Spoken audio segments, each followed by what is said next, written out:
guys, andito na rin ang mga taga Red Cross. Ayan. Tsaka itong truck na to. Oh. Dito, check upin ang mga nabiktima ng mga evacuees. Ayan. Ayan yung mga bata. After bigyan ng pagkain, check upin sila dito sa truck na to. Siguro marami na nagkakasakit. Ayan.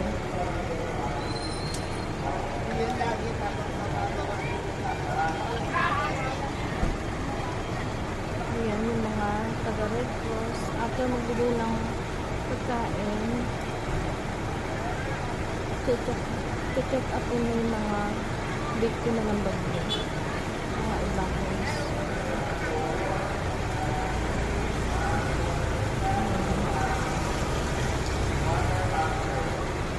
Tsaka nagbigay din sila ng lecture doon sa mga pag inubo na, pag sinupo na kung anong gagawin, pag nakaapak na ihi ng daga, kung anong gagawin.